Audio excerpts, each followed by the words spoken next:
Hey yo la Iconic Mafia, ici Starvelous Harris, on se retrouve pour une iNews recap des plus gros événements de la semaine et autant vous dire qu'elle est chargée. On va parler de 6ix9ine, Freeze Corleone, de la Xbox ou encore de Travis Scott, donc préparez votre petit repas d'artiste, c'est parti. On a notre possible flop de l'année avec 6ix9ine et son album Tato Tales qui signifie balance en anglais d'ailleurs, qui devait s'écouler à plus de 150 000 exemplaires mais qui au final finit par se vendre à 50 000 exemplaires à peu près, voire même un peu moins d'après les prévisions qui sont sorties récemment. Une nouvelle qui a fait des heureux, notamment Lil Durk qui a partagé sa joie en story, mais surtout Trippie Redd qui a carrément fait une vidéo pour se foutre de la gueule de son ennemi juré. Oh les bâtards. Mais du coup la question est comment un artiste qui a fini deuxième et premier avec les deux premiers singles de son album, notamment Gooba et Trolls, finit par tomber aussi bas dans les charts évidemment.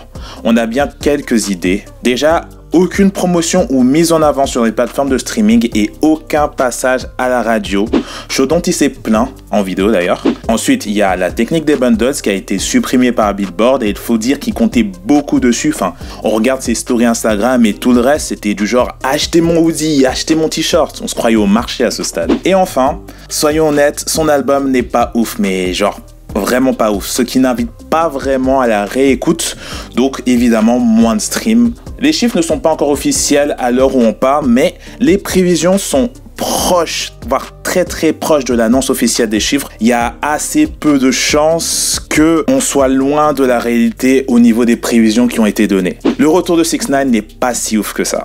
Pour l'album du moins, les singles c'était tout à fait autre chose. On enchaîne avec NLE Choppa qui ne veut plus parler de violence dans ses sons. Il a annoncé la nouvelle sur Twitter en ajoutant qu'il veut insuffler de la positivité au monde et les éveiller. Il se l'ajoute Dalai Lama quoi. NLE Lama.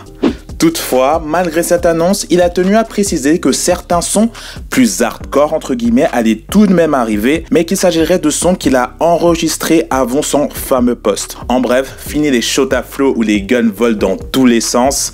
NLE Choppa est paix et amour maintenant. Maintenant, parlons de Niska dans le rap français. Matuidi Charo 2, c'est la rumeur qui court en ce moment grâce à un post de Madran sur Snapchat où il annonce sa couleur, qui ne devrait plus être bleu, blanc, rouge vu que Matuidi n'est plus au PSG. Enfin bon, c'est littéralement tout ce qu'on a à se mettre sous la dent concernant cette annonce et disant que les premières réactions des internautes soufflaient un peu le chaud et le froid, du genre « ouais mais il a intérêt à pas se rater hein » ou « pourquoi faut pas toucher au classique surtout pas ». On verra bien en tout cas, surtout que Niska a démenti la rumeur, genre direct, pour brouiller les pistes peut-être, bon. C'est la question qu'on pourrait se poser, mais si ça arrive, on a attendu ça Niska. Ce que compte nous servir Caris prochainement d'ailleurs avec une collaboration entre sa personne et Freeze Corleone. Équipe. Qui décidément fit avec tout le monde en ce moment, c'est genre incroyable. On ne sait toujours pas où ce morceau va atterrir par contre, mais la logique voudrait qu'il soit dans la mixtape Château Noir que Caris a annoncé très récemment dans une interview. Maintenant, sur quel type de prod ils vont bien pouvoir poser, là est la question, est-ce que ce sera de la drill UK, de la trap, autre chose? Dites-nous tout en commentaire, on veut absolument savoir ce que vous en pensez. Pour la suite, si je vous dis Zumba Caféo, vous me répondez Caféo Carnaval. Caféo Carnaval évidemment, il s'agit de la phrase de cet été délivrée par Sosomanes dans le titre Bande organisée, extrait de la compilation Très organisée où Jul a décidé de ramener tout le rap marseillais sur un projet et a dévoilé la tracklist. On y retrouvera Akhenaton, Lagerino, Alonso, Samblaz, Kenny Arcana, Graya, Leral Luciano, Menzo, Naps, Cops, Shuriken, Danilo, Edams, Moubarak. Ça vous épate, hein? Et plein d'autres, la liste est longue, RDV le 9 octobre pour découvrir tout ça. Et je vous propose de vous poser un peu en écoutant ce qui s'est passé avec la Xbox.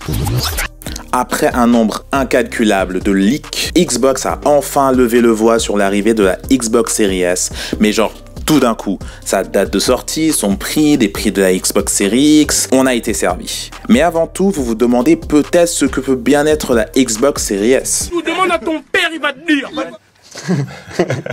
Non, je plaisante. Tranquille, je vous explique. Il s'agit d'une itération de la Xbox Series X, la prochaine console next-gen de la Xbox. Elle n'aura pas de lecteur CD, donc tous les jeux devront être obtenus en démat, soit à travers le Xbox Game Pass, qui permet de jouer à une centaine de jeux en streaming sur la console en s'abonnant au service ou en achetant les jeux en digital. Précisons d'ailleurs que la Xbox Game Pass comprendra le EA Play, une plateforme comprenant toutes les sorties de l'éditeur EA, notamment un certain jeu de foot nommé FIFA que vous kiffez probablement, qui sera de ce fait accessible sans avoir à payer 60 balles à sa sortie dans votre magasin préféré. La Xbox Series S sera moins puissante que la Xbox Series X, mais elle sera également moins chère, 299,99€ pour cette dernière, tandis que la Xbox Series X coûtera 499,99€. Des prix plutôt honnêtes. Du côté de Sony, on a également un prix pour la PlayStation 5 en or. Alors, cramponnez-vous bien, là les prix ça va envoyer du lourd. 24 carats, 8800€. 18 carats, 8900€. La manette solo peut-être 713€. Puis bon, si tout ça n'atteint pas vos exigences de luxe, une PS5 platine peut-être 9000€, mesdames et messieurs. Là, on touche clairement les plus de 10, comme le dirait une certaine personne. Il est sérieux, hein? On espère tout de même que les PlayStation 5 originales nous proposeront des prix plus abordables, on va dire. Allez, pour la culture. Après toutes ces infos, on passe à LeBron James qui a encore battu un nouveau record dans notre rubrique sport. Décidément, rien n'arrête LeBron James, le faiseur de miracles, qui bat un nouveau record du haut de ses 35 ans. Il est officiellement le joueur ayant le plus gagné de matchs en playoff avec au moins 162 victoires à son actif. Un record anciennement détenu par un joueur des Lakers, Derek Fisher, qui a vécu l'âge des Angelinos à leur pic, l'ère de Kobe et Shaq. LeBron James pourrait augmenter la marge en allant au bout et plus encore, en gagnant la compétition pour des Lakers qui n'ont rien remporté depuis 2010. Les émotions, je vous dis en tant que fan des Lakers, mais je m'égare. Je vous propose de faire un tour du côté d'Atlanta avec Travis Scott et sa collaboration avec McDonald's. Le 8 septembre, La Flame et McDo lancent leur collaboration qui a été teasée depuis quelques bonnes semaines.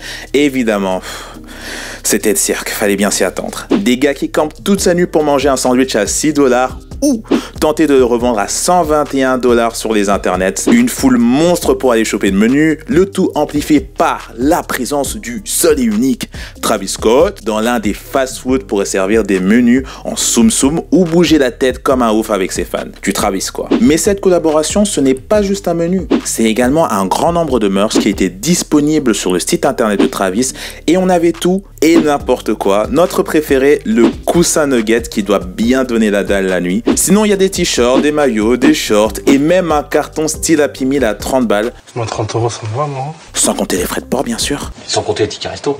Même Supreme, ils doivent être hyper jaloux là. Et pourtant, ils ont fait du dentifrice Supreme. Une opération qu'on peut qualifier de réussie grâce à son coup de com agressif avec des publicités de partout, mais qui se fera uniquement aux États-Unis jusqu'à preuve du contraire. Entre-temps, manger un Royal Bacon en criant « It's lit !»